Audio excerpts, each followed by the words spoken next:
Amigos, nuevamente en Contrapeso para continuar conversando con nuestro invitado, el abogado José Gregorio Gómez. Es bueno recordar, porque creo que hay como mucho desconocimiento, incluso hasta en ciertos abogados, el conocimiento sobre ciertas atribuciones. Hay un instrumento de ley que se llama la Ley de Carrera Judicial, que mide allí, o establece pues, los parámetros para que un funcionario, administrador de justicia, cubra algunos cargos, de acuerdo pues, a los méritos, al conocimiento y al reconocimiento.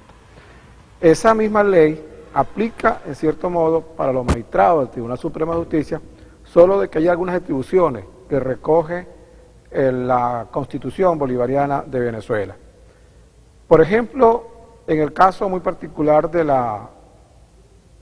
los miembros del Tribunal Supremo de Justicia, hay una figura allí que señala de que la aprobación definitiva, después que se cubren unos requisitos como son experiencia académica, desempeño en el área, honorabilidad, todo eso está allí en la Constitución.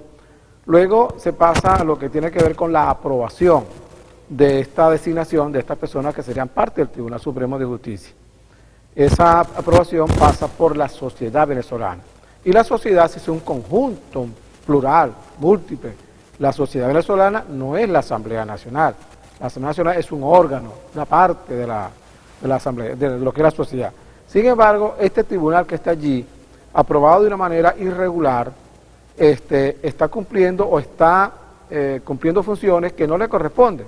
Porque yo, como ciudadano venezolano, creo que el Tribunal Supremo de Justicia está conformado es para velar por el Estado de Derecho y algunas indicaciones que están contenidas en la misma Constitución como atribuciones que le da la Constitución al Tribunal Supremo de Justicia, pero resulta que si este tribunal es írrito, es ilegal porque no se cumplieron las normas, está usurpando funciones, que fue la reflexión que hizo ayer un reconocido periódico de circulación nacional, que quien determina, en cierto modo, la responsabilidad del Tribunal Supremo de Justicia cuando usurpa funciones que no le competen, porque eso de modificar leyes, por ejemplo, corresponde a una consulta con el Poder Constituyente, y el Poder Constituyente somos nosotros, los ciudadanos, no el Tribunal Supremo de Justicia, que es un órgano delegado de segunda categoría. Bueno, mira, lo que ocurre indiscutiblemente que la Carta Magna en eso es muy seria, pues. Cuando para ser juez o para ser magistrado del Tribunal Supremo de Justicia se requiere unos requisitos. Es más, la misma Carta Magna que remite a la ley, ¿no? La ley de carrera judicial, que es una ley especial o especialísima, cuando se habla de ley especial o especialísima, son aquellas leyes que están hechas para unos casos muy particulares. Y desde el punto de vista práctico, muchísimas veces se aplican primero que cualquier otra ley. Entonces, ¿qué ocurre cuando tú revisas la ley de carrera judicial? La ley te exige allí unos requisitos, que en parte lo pronunciaste en tu intervención, pero también exige la Carta Magna, concatenado con la ley especial, el concurso de oposición. Los concursos de oposición en este gobierno se hicieron en el año 2001, pero después de allí no hubo más un concurso de oposición. El concurso de oposición se agregó en la Carta Magna con el fin de que los magistrados, los jueces fueran más idóneos, tuvieran el mayor conocimiento. O sea, porque cuando se hace la Constitución en el año 99, en el año 99 que empieza a hacerse y luego se aprueba la Constitución, esa Constitución en el aspecto del Poder Judicial, cuando se diseña esa estructura, era porque el Poder Judicial anterior estaba cuestionado. Entonces, la única manera de evitar más cuestionamiento era lograr estampar allí el concurso de oposición. Y el concurso de oposición es un elemento contundente porque va a permitir a los participantes demostrar que efectivamente conocen la materia.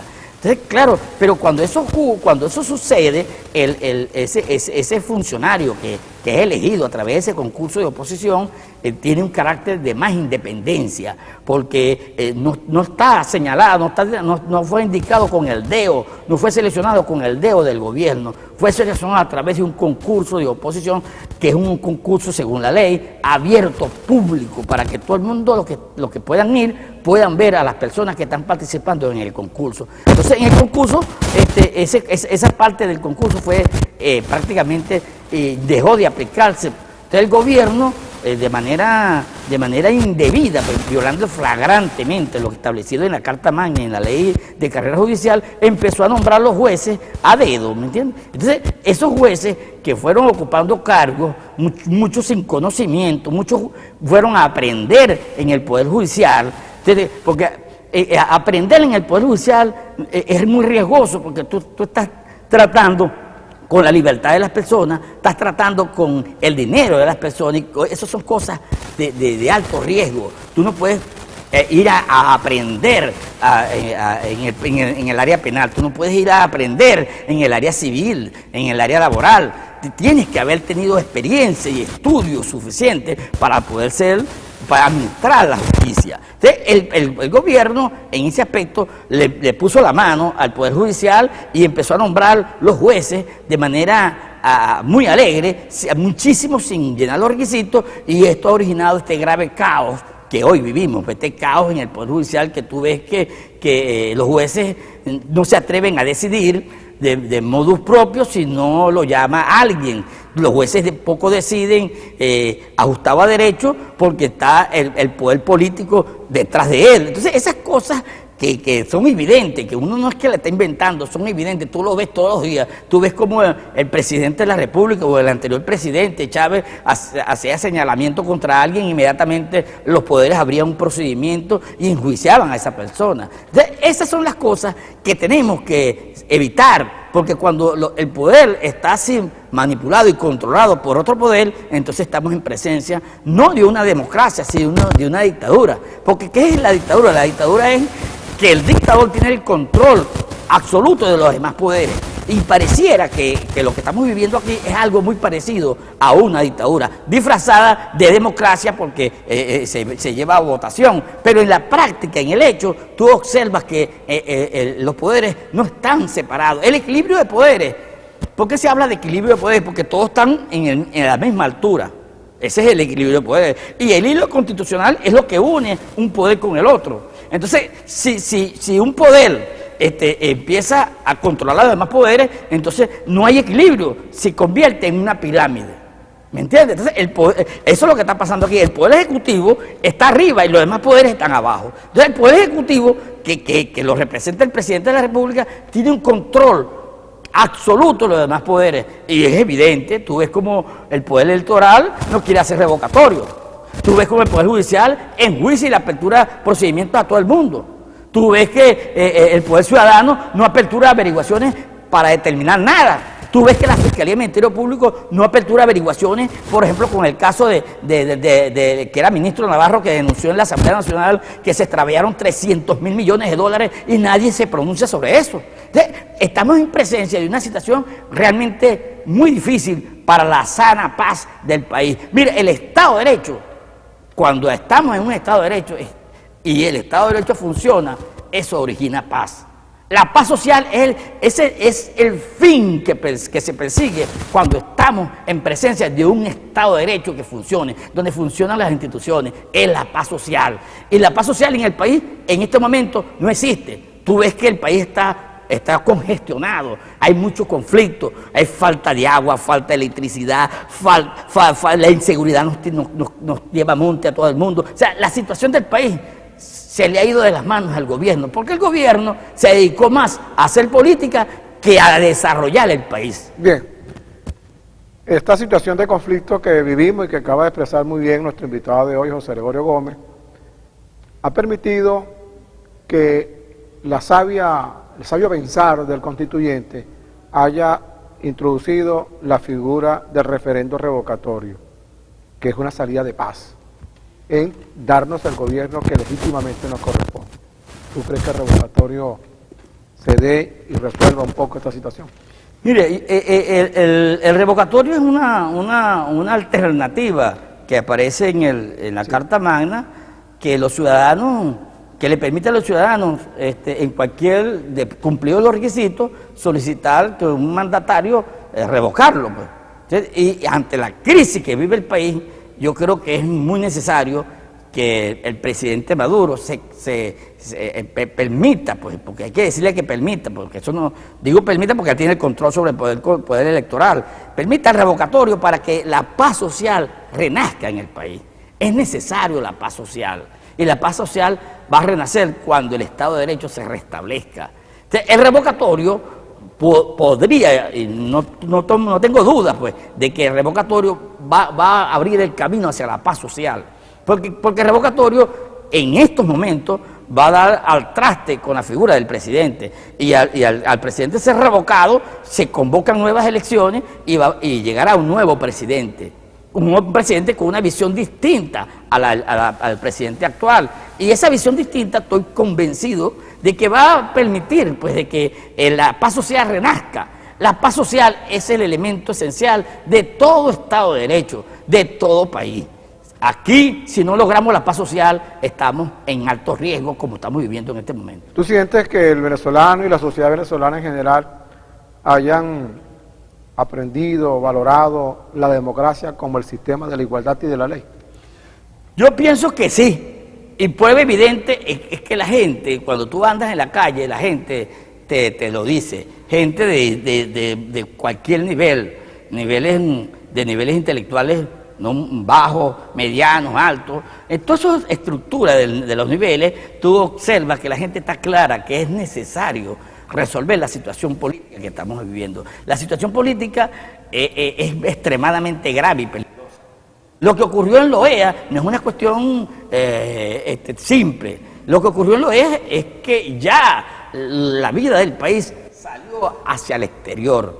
Ya muchos países tienen pleno conocimiento de la realidad del país. Porque ¿qué hace el gobierno? El gobierno levanta informes y los manda a la UNICEF, lo manda a la ONU, lo manda a la OEA, donde dice que todo está perfecto aquí, que todo está muy bien, que aquí hay un crecimiento, que el país está creciendo. Entonces, esos informes, por supuesto, como vienen investidos de legalidad, porque es un gobierno legítimo que lo firma, entonces, por supuesto, aquellos órganos no pueden poner en duda esos informes. Pero esa no es la verdad. La verdad que estamos viviendo en el país es otra, es la destrucción del país. La gente está sufriendo, la gente no está comiendo, la gente está viviendo momentos de angustia y de desespero. Esa es la gran verdad. Una pregunta. Antes que me te haga la pregunta, esa verdad ya está en manos de muchos países del mundo y lo que ocurrió en la OEA forma parte de esa gran verdad.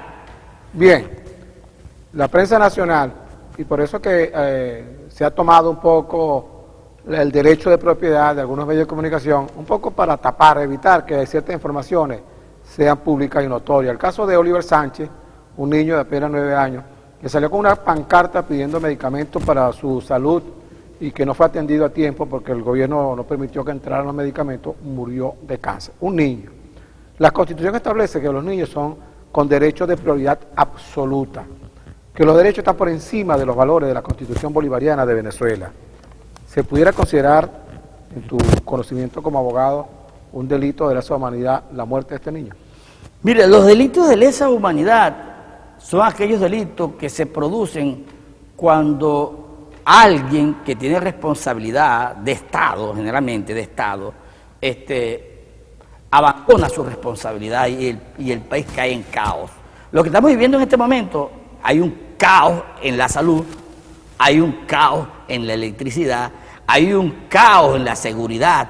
El país está imbuido en un caos y eso puede traer consecuencias de delitos de lesa humanidad. Fíjate, cuando uno revisa la Carta Magna, uno observa, por ejemplo, fíjate, el artículo 19 de la Carta Magna establece los derechos humanos, que el Estado está obligado de garantizarlos. ¿El Estado lo garantiza? ¡No! Si tú revisas el artículo 21 de la Carta Magna, que aparece la igualdad ante la ley, ¿somos iguales todos ante la ley? No. Si tú sigues revisando y revisas el artículo 26 de la misma Carta Magna, que es el acceso a la justicia, ¿tenemos todos acceso a la justicia? No, si tú sigues revisando y revisas el artículo 43 de la Carta Magna que establece el derecho a la vida, ¿tenemos todo ese derecho a la vida garantizado? No, si tú sigues revisando y revisas el artículo 44 de la Carta Magna que tiene que ver con la libertad, que la gente tiene que ser juzgado en libertad, ¿tú ves que eso existe? No, a la gente lo detienen. Entonces, cuando tú revisas la Carta Magna, tú determinas que el gobierno no aplica la Carta Magna.